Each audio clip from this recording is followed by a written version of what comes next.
Je serre ta parole dans mon cœur afin de ne pas pécher contre toi. Que cette parole soit cachée au fond de mon esprit pour produire le fruit qui t'est agréable.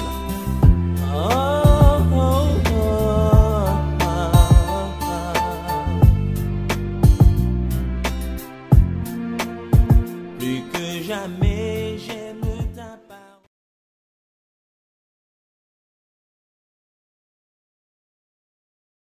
Shalom, shalom, shalom. Très heureux de vous retrouver sur notre forum, sur la plateforme de la bonne semence. Toujours dans la série sur les traces bibliques de la Pâque. Et nous abordons aujourd'hui la 16e question. Comment était-elle célébrée, la Pâque? Ou si vous préférez, comment était célébrée la Pâque? Juste un rappel de ce que nous avons déjà lu dans Exode 12. Un bref rappel. Un agneau ou un chevreau était égorgé entre les deux soirs, aux approches du coucher du soleil. Donc ça c'est Exode 12, verset 6. On peut voir ça également dans Deutéronome 16, verset 6, entre la 9e et la 11e heure. Et l'agneau là doit être rôti tout entier. Il était mangé avec des pains sans levain. Il était mangé avec des herbes amères, selon ce qui nous est rapporté dans Exode 12, verset 8. On peut se poser la question de savoir pourquoi pas du sucre. Qui a inventé le sucre? C'est en vue de quoi? Eh bien, voilà le rappel qui est là. Alors, qu'est-ce que nous pouvons remarquer? Nous remarquons que l'animal ne devrait pas être bouilli. C'est-à-dire que l'animal devrait être directement au contact du feu. Or, vous savez que le feu, c'est l'emblème de Dieu. Oui, le feu, c'est l'emblème de Dieu. Et vous verrez par rapport à plusieurs prophètes qu'ils ont vu le feu. Ils ont vu un feu. Ézéchiel en a aperçu. Moïse en a aperçu, etc. Donc, l'animal devait être directement exposé au feu, à l'emblème de Dieu. Son sang répandu évoquait l'expiation. Les herbes amères symbolisaient les souffrances de la servitude en Égypte. Voyez-vous, chacun de nous doit être exposé directement au feu du Saint-Esprit, au feu divin.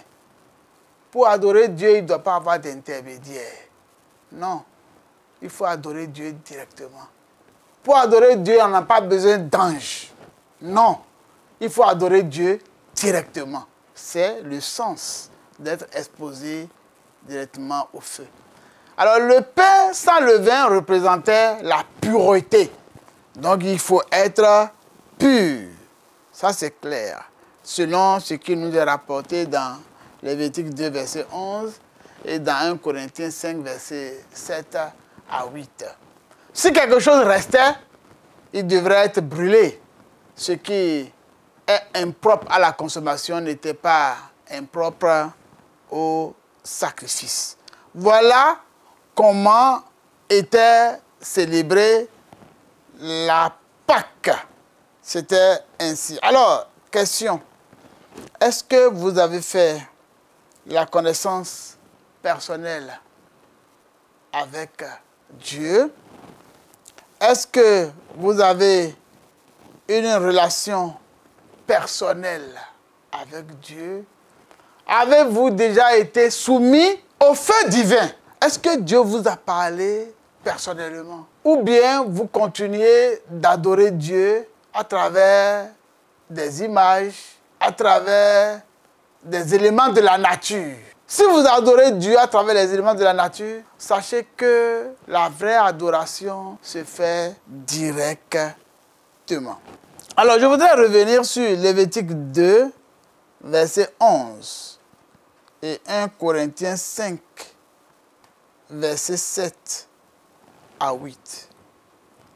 Lévitique 2, verset 11 dit ceci: « Aucune des offrandes que vous présenterez à l'Éternel ne sera faite avec du levain, car vous ne brûlerez rien qui contienne du levain ou du miel parmi les offrandes consumées par le feu devant l'Éternel. » Voilà.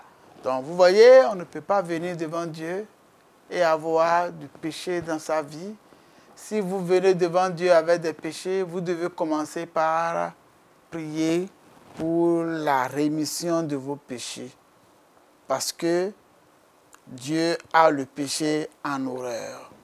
Je m'en vais lire à présent 1 Corinthiens 5, versets 7 à 8. Vous savez que c'était un passage que nous avons utilisé en introduction et qui est donc un passage clé. Voici ce qui est écrit. 1 Corinthiens 5, verset 7. Il est écrit ceci. Faites disparaître le vieux levain afin que vous soyez une pâte nouvelle, puisque vous êtes sans levain, car Christ, notre Pâque, a été immolé. Si j'enchaîne avec le verset 8, je verrai ceci exactement. Alors, le verset 8 dit ceci. Célébrons donc la fête, non avec du vieux levain, non avec un levain de malice et de méchanceté, mais avec des pains sans levain, de la pureté et de la vérité. Donc, comment était célébrée la Pâque?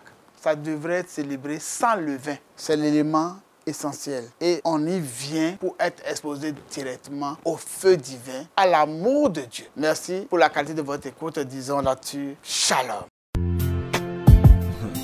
Je serre ta parole dans mon cœur afin de ne pas pécher contre toi. Que cette parole soit cachée au fond de mon esprit pour produire le fruit qui t'est agréable.